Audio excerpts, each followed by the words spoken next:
Hoje nosso bate-papo vai ser com a gerente de políticas públicas do Instituto de Manejo e Certificação Florestal e Agrícola, o Imaflora, Mariana Goiô. Mariana, muito bom dia, obrigado pela sua participação no Dia a Dia Rural. Bom dia, João, tudo bem? Tudo certo, Mariana. Nossa conversa vai ser para falar justamente da pecuária, mas da influência que a China tem feito na produção pecuária do Brasil.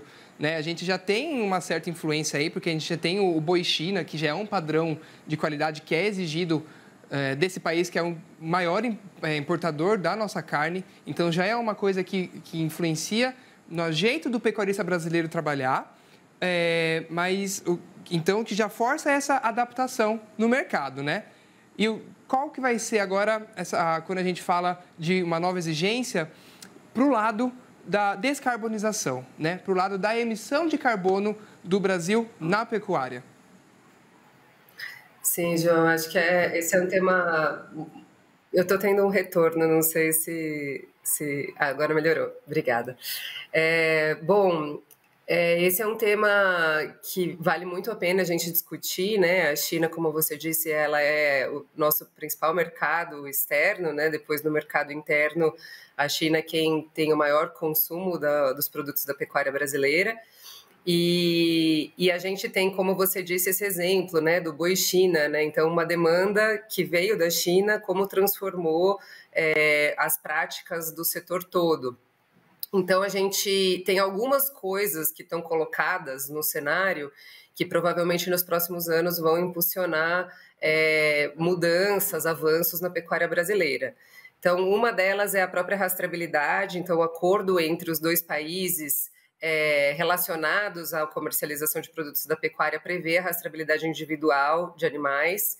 E a gente teve a notícia, né, no final do ano passado, do lançamento pelo MAPA do Programa de Rastreabilidade Individual da pecuária, que foi um grande avanço do setor, digamos, e isso tem uma relação, um dos fatores para o avanço para o lançamento dessa política é a demanda do mercado chinês, não só, né, é um avanço porque o setor se propõe a isso, mas, sem dúvida, vai influenciar positivamente a relação com esse parceiro comercial. E a rastreabilidade individual, ela é tanto importante para questões sanitárias, que é o principal foco das preocupações chinesas nesse momento, mas também a rastreabilidade individual é o que vai permitir uma maior, vamos dizer assim, controle e informações mais acuradas futuramente sobre performance socioambiental. Também no final do ano passado, o MAPA lançou a plataforma AgroBrasil Mais Sustentável, que é justamente uma plataforma onde os produtores podem entrar e conferir a sua conformidade em relação aos principais aspectos legais. E isso é muito importante com relação à nossa parceria com a China, porque teve uma declaração conjunta entre os dois países da última visita do presidente Lula à China, junto com o presidente Xi Jinping, de uma ambição de eliminar o desmatamento ilegal das relações comerciais entre os dois países. Então, essa plataforma ela é uma plataforma de extrema importância para endereçar essa ambição, porque ela é uma plataforma pública, ela é uma plataforma gratuita, que os produtores que estiverem envolvidos com a comercialização de produtos para a China vão poder usar.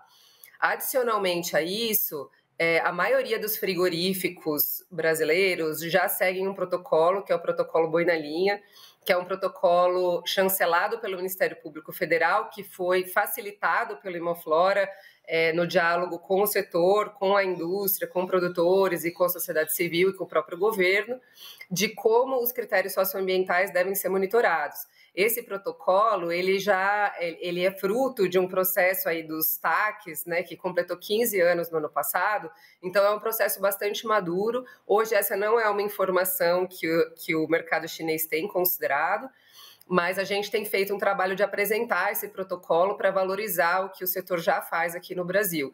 Então, as perspectivas nos próximos anos são de avanço desses temas socioambientais no diálogo entre Brasil e China com relação aos produtos da pecuária.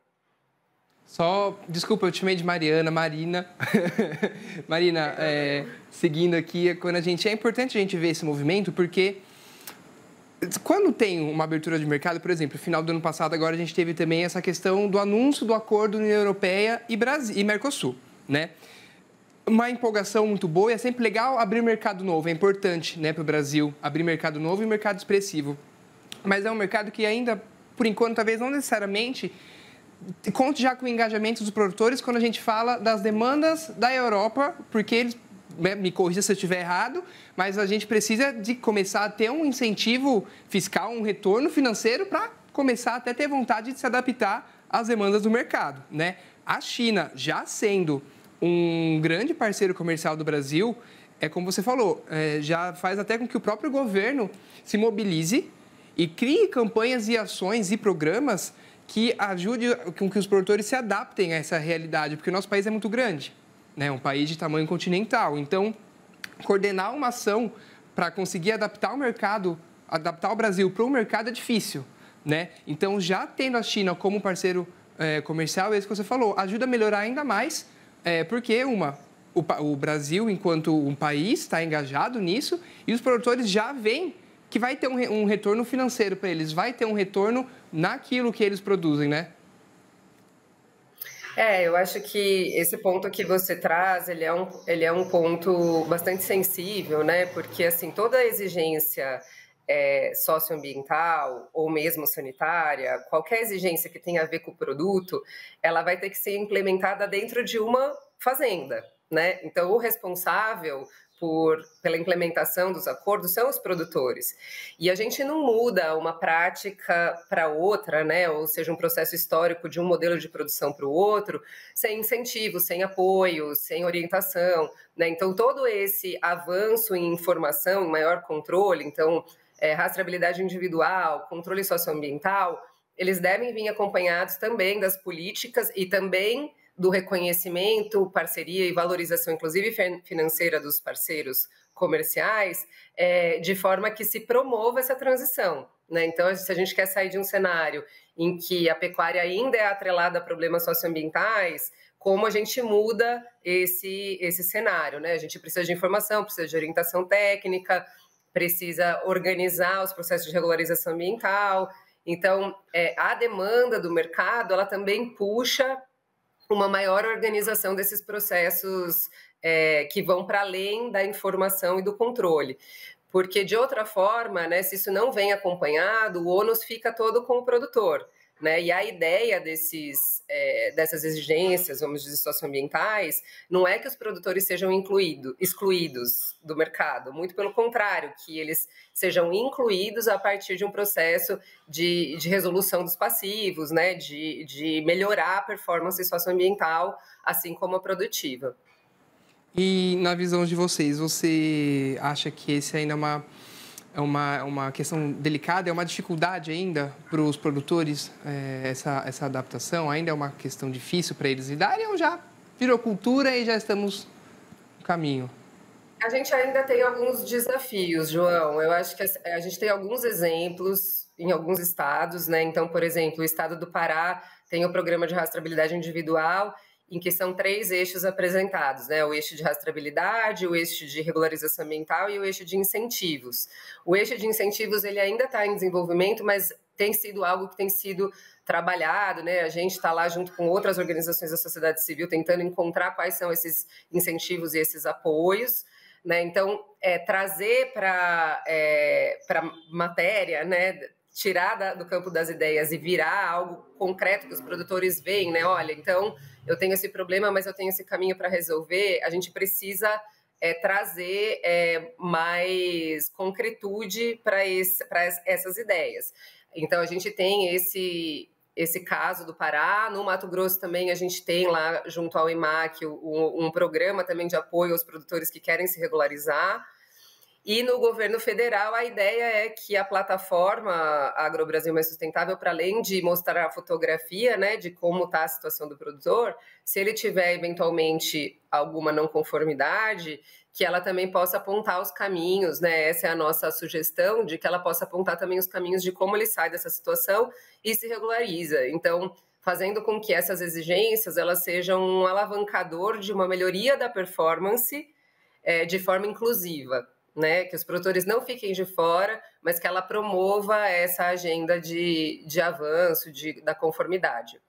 Maravilha. E do lado da China, curiosidade minha aqui, tem alguma sugestão que eles fazem para o Brasil, de projeto ou de forma de projeto que ajude com que a gente se adapte ao mercado deles? Porque tem iniciativas do governo federal, a gente tem o sistema, por exemplo, ILPF aqui no Brasil também, mas tem alguma tecnologia que eles podem importar para a gente fazer se adaptar também a alguma exigência nesse acordo verde? Bom, a China tem feito muitas expedições para o Brasil, né? Tem tido muitos diálogos, né, entre os órgãos chineses, o MAPA, o Itamaraty, né? Vem crescendo esse assunto da sustentabilidade. Esse é um momento que a gente percebe como um momento em que a China está entendendo como o Brasil funciona, quais são as leis, como elas são verificadas, quais são os tipos de verificação que existem. Então, é um momento do Brasil apresentar o que faz para a China, porque a gente já faz muito, a gente tem muita coisa para evoluir no sentido de sanar os problemas, mas em termos de dados e controles e processos, a gente tem muita coisa para mostrar, né? O Brasil só tem a ganhar em apresentar o que já faz, né? Isso evita com que a China tome algum tipo de decisão que desconsidere o que a gente já faz, né? Então, é uma questão até de soberania nacional a gente mostrar e pedir para a China reconhecer, como, por exemplo, esse protocolo Boi na Linha, que a maioria dos frigoríficos que operam na Amazônia já seguem, né? A gente entende que é só vantagem para o setor apresentar o que já faz, ao invés de esperar que a China peça alguma coisa que talvez nem faça sentido, nem possa ser monitorado. Então, a gente está num momento, como tem esse interesse, o assunto está crescendo lá, eles têm a meta de ser carbono neutro até 2060, tem essa declaração conjunta entre os dois países, né? Então, o assunto está crescendo e, na nossa visão, o Brasil tem que se colocar protagonista, né? Apresentando o que faz, argumentando sobre os seus processos, e a gente entende que isso vai valorizar ainda mais a pecuária nacional. É isso, a próxima pergunta que eu ia te fazer é nesse sentido. Como que o Brasil, então, precisa se preparar para receber isso? Então, é o que já está fazendo, né? Continuar mostrando o que já faz, o que já é feito, que já atende ao mercado e com a qualidade, a questão sanitária, para todos os países que precisarem, né? A gente tem controles internos muito rigorosos. Até a gente tem casos aí quando tem qualquer suspeita de qualquer doença, o Brasil já imediatamente para de enviar os animais, né, as carnes. Então, já tem, como você bem ressaltou, já tem todos esses requisitos que eles precisam, né? É mostrar e fazer eles botarem moral, né, naquilo que a gente já faz. Exatamente, João. Eu acho que a gente tem muito para mostrar e a demanda da China, o reconhecimento da China do que a gente faz, vai valorizar quem vem se empenhando, né? Que são a maioria dos frigoríficos e uma grande parte dos produtores. E também vai ser um incentivo para a expansão das boas práticas, né? Então, é um país enorme, o rebanho é enorme, nem todo mundo está dentro desses controles, existem algumas barreiras para isso acontecer, mas, sem dúvida, um parceiro desse tamanho, reconhecendo e valorizando, e aí a gente tem que trabalhar nisso, né, para que esses controles sejam reconhecidos, mas também valorizados, inclusive comercialmente, que isso puxa, assim como o Boi China puxou uma transformação produtiva, que a demanda da China sobre a sustentabilidade também promova essa transição, né, de uma pecuária que ainda é vista, que ainda tem essa imagem de ser muito associada a questões socioambientais, para uma pecuária que é associada positivamente, né, que entrega impactos positivos e não negativos para os temas socioambientais. Em especial no ano em que o Brasil vai sediar a Conferência da ONU para Mudanças Climáticas, na verdade. Exatamente, é um ano bastante importante por conta da COP, também vai ser um ano importante em relação aos BRICS, né? Então, é um momento, o ano passado foi um ano de comemoração dos 50 anos de relação entre Brasil e China, então é um momento em que a gente, vamos dizer assim, a gente está com a faca e o queijo na mão para mostrar o que a gente já faz de bom e aproveitar o impulso, né, dessas demandas para fazer com que essas boas práticas sejam expandidas para o país todo. Agora, Marina, para quem está assistindo a gente aqui, o pecuarista está assistindo a gente, tem alguma dúvida, tem algum interesse em mais conteúdo, deixa uma recomendação tanto do site de vocês, mas também alguma fonte, não sei se tem alguma autoridade diretamente do governo chinês que pode dar essas informações, algum site em que o pecuarista possa encontrar o que ele precisa fazer para se preparar. Tá, joia.